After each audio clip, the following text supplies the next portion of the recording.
So here we'll cover the daily walk-around checks on a vehicle. For this video we're using T48GV on the left there, which is one of our 18-ton DAF LFs.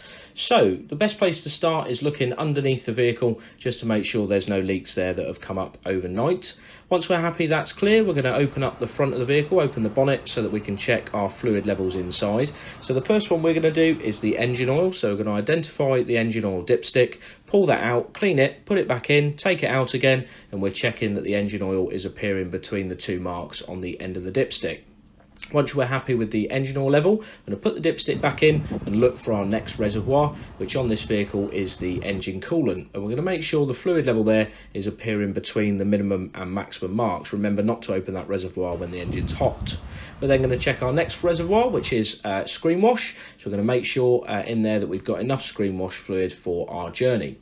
Once we're happy with all of the levels, remember there is no brake fluid, we're on air brakes. So once we've checked all the levels and we're happy, we're going to close down the bonnet and move around to the driver's door. Now when we open up the driver's door, there's a couple of labels. We've got the tachograph installation plaque, which will also have with it the tachograph calibration plaque. Tachograph's done within 2 years, as well as the speed limiter plaque as well. So we're going to make sure that both those labels are in place and in good condition. We're then going to climb up into the vehicle with 3 points of contact and take a seat. And before we do anything with the engine, we're going to check that the vehicle handbrake is on, as you can see on the left there, and the gear selection switch is in neutral. We're going to check the position of our mirrors as well as the position of our seat. So there you've got a view of the offside mirrors as well as curbside mirrors. Should be looking straight down towards whichever tyre they are, either near side or offside. And then we've also got a view out to the near side of our vehicle of the 3 mirrors there, the curbside, wide angle and the near side mirror.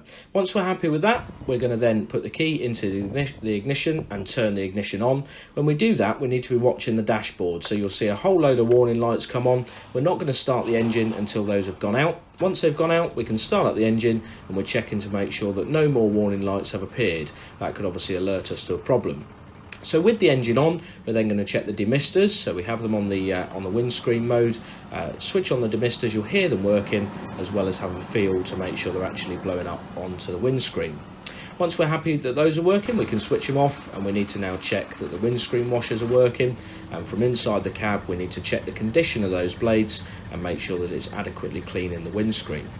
We also need to make sure that our horn is working, so we're just going to press that and check that we've got a height marker in the vehicle. Any vehicle over 3 meters high must have a clearly displayed height marker. We're then also going to check the condition and function of the tachograph. When you're at work, you'll be using a tachograph before you do any of this, but we need to check it here anyway. And now that all our lights are on, we're ready to exit the vehicle and do external checks. Good practice is to check top, middle, bottom. So we're checking the external condition, the bodywork, and here the security and cleanliness of the mirrors, the condition of the windscreen, and that the lights are functioning correctly. On our vehicle, it's worth noting that there is a light sequencing button on the key. If you push it, as you can see there, it will sequence all the lights, which can always be quite helpful. When we get round to our first tyre, we're going to check the nuts first. So removing any caps to reveal the nut, we can check to make sure there's enough of that stud sticking through the nut there, looking for any rust lines that might be pointing away from the nuts. We could check it with a torque wrench or even tap the nuts with a hammer to recognise different tone, or we might even be fitted with wheel nut indicators there. As you can see, if they're pointing all over the place, it's an indication we have a problem. Now we need to be starting our checks of tyres. So we're going to check the tread depth and the tyre sidewall, making sure there's no cuts or tears and no ply or cord exposed.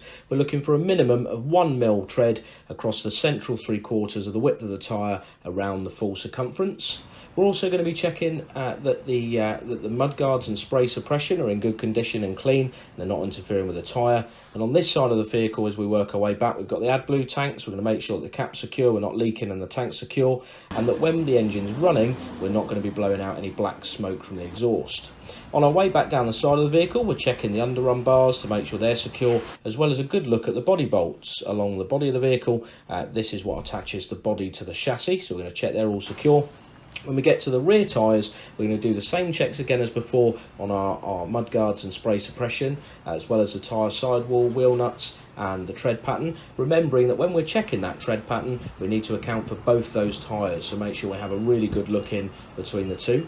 We're now going to look down between the two tyres as they're twins now, so we also need to be checking that there's nothing between the two tyres and they're not underinflated, so touching or kissing. We're going to make sure they're clear of debris.